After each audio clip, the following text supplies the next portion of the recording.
अस्सलाम वालेकुम।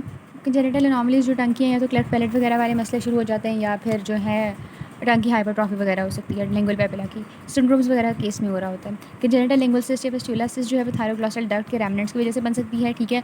और सिस्ट एनलार्ज करेगी तो फिर स्वेलिंग के अंदर डिफिकल्टी आएगी और फ्रेंजल डिस्कम्फर्ट भी होगी। फिस्टुला अगर डेवलप हो जाए तो वो क्यों होता है कि वही थायरोग्लॉसल डक्ट का जो रेमनेंट परसिस्ट कर गया और ओपनिंग जो होती है और जो फिस्टुला होता है वो फिर ओपन कर रहे होते हैं ओरल कैविटी के अंदर वाया फोरामेन सीकम।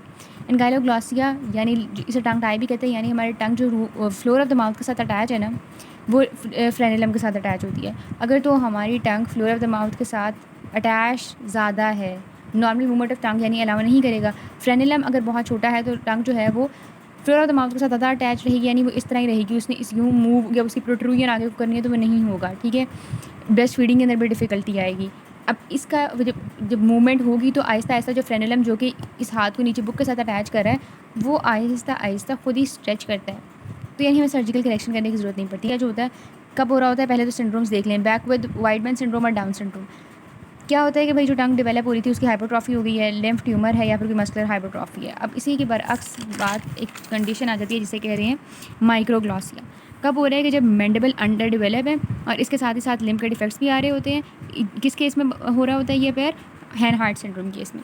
बायफेड या क्लेफ्ट टंग क्या होता है कि लेटरल दो स्वेलिंग्स होती हैं, लिंगुअल स्वेलिंग्स, जिन्होंने आपस में फ्यूज़ करना है, वो सही से फ्यूज़ नहीं किया और जो दरमियान में ग्रूव बना था वो बहुत डीप ग्रूव बन गया, इतना डीप कि वो टंग को दो हिस्सों में डिवाइड कर रहा है, यानी यूँ प्रेजेंट होगी टंग, यूँ उसे होना चाहिए था, ठीक है, दरमियान में ग्रूव नॉर्मल होना चाहिए था, बट वैसा नहीं हुआ। ग्रूव जो होता है वो ये टंग की टिप तक, ये टिप है ना टंग की, यहाँ तक भी एक्सटेंड कर सकता है या फिर वो ना भी एक्सटेंड करे, लेकिन बेसिकली एक बाईफिट टंग बन जाती है, ठीक है, यानी आगे से उसके दो मुँह होंगे उस टंग के।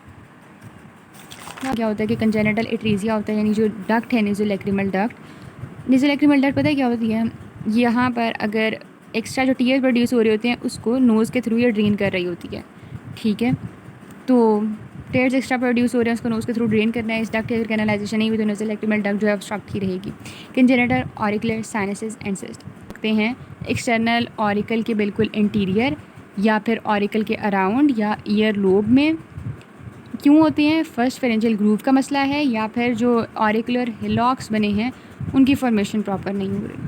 तो साइनसेस और सिस्ट जो होते हैं माइनर डिफेक्ट होते हैं इनका। नेज़ल साइनसेस उन्होंने बताया हुआ कि भाई पैरानेज़ल साइनसेस जो है पोस्टनेटली भी डेवलप कर रहे होते हैं।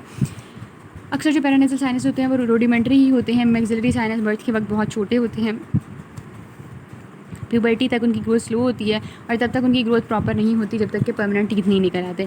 फ्रंटल या स्फिनॉइडल साइनस बर्थ के वक्त प्रेजेंट नहीं होते। एथमॉइडल साइनस जो होती हैं वो 2 साल से पहले छोटे होते हैं। मतलब उन्हें सारी इन्फॉर्मेशन है, इसमें कोई ऐसी बड़ी बात नहीं है यहाँ पर लिखी हुई, ठीक है। 2 एंटी एथमॉइडल साइनस जो होते हैं फ्रंटल बोन के अंदर ग्रो करते हैं, जिससे फ्रंटल साइनस बन जाते हैं दोनों साइड पर। पोस्टीरियर एथमॉइडल सेल्स जो होते हैं स्फिनॉइड बोन के अंदर ग्रो करते हैं, 2 स्फिनॉइडल सेल्स साइनसेस बन जाते हैं, ठीक है। पैरानेज़ल साइनसेस जो होती है उसकी ग्रोथ इंपॉर्टेंट होती है क्योंकि वो साइज़ और शेप जो होता है फेस को उसको कंट्रोल कर रही होती है और इसके अलावा आवाज़ के जो अंदर रेजोनेंस वगैरह क्रिएट करनी होती है वो भी इसकी वजह से हो रही होती है। अदर फेशियल डिफेक्ट्स के अंदर आ जाता है कंजेनिटल माइक्रोस्टोमिया के माउथ जो है वो बहुत छोटा है। क्यों होता है कि जो मैक्सिलरी और मैंडिबुलर प्रोमिनेंसेस बनती हैं फर्स्ट आर्च से वो आपस में मर्ज कर जाती हैं, जिसकी वजह से माउथ जो होता है वो स्मॉल रह जाता है, जिसे कंजेनिटल माइक्रोस्टोमिया कह रहे होते हैं। सिवियर केसेस में उन्होंने बताया हुआ है कि वो जो हाइपोप्लेजिया हो जाता है मैंडिबल का, जो कि हम पहले भी 1-2 कंडीशंस के अंदर पढ़ चुके हैं। सिंगल नोस्ट्रल्स तब प्रेजेंट होती है अगर सिर्फ एक ही नेजल प्लेकॉर्ड जो है वो बने। बाइफर्ड नोज तब प्रेजेंट होती है अगर मीडियल नेजल प्रोमिनेंसेस आपस में मर्ज नहीं कर रही, ठीक है।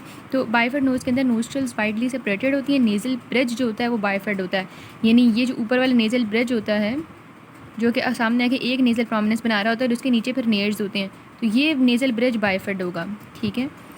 और माइल्ड फॉर्म्स के अंदर ये भी हो सकता है कि टिप ऑफ द नोज़ पर बिल्कुल जो टिप होती है नेयर्स के ऊपर वहाँ पर कोई ग्रूव भी प्रेजेंट हो।